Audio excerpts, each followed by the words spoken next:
Day 95 of 1,461 Days of Ignoring the Trump Administration. Imagine I'm a self-help guru. It's easy if you try.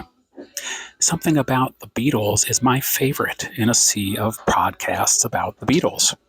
I thought I was ignoring the Trump administration this morning as I was listening to it while making breakfast, but the Trump administration and the leader of the Trump administration have a way of permeating my life. The host of Something About the Beatles was discussing the new documentary film 1-to-1 about John Lennon and Yoko Ono's early 1970s years in New York City, specifically 1971 to 1973.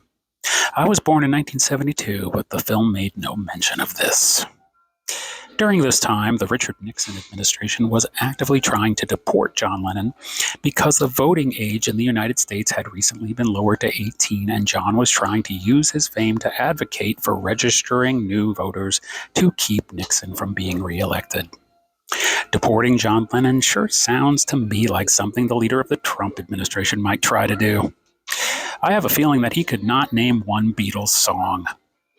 During the discussion, the topic got to the Kent State Massacre in 1970, which happened during Nixon's first term. 4 students were killed and 9 were injured after being fired upon by the Ohio National Guard during a protest. After this tragedy, 2 years later, Richard Nixon was reelected in a landslide by voters who seemed to feel that these students were, quote-unquote, asking for it. I wonder if the Trump administration and the leader of the Trump administration thought those students were asking for it. I have a feeling he would say, of course. And if you don't want the same, you better let it be. I do not think that the leader of the Trump administration would realize he had just named a Beatles song.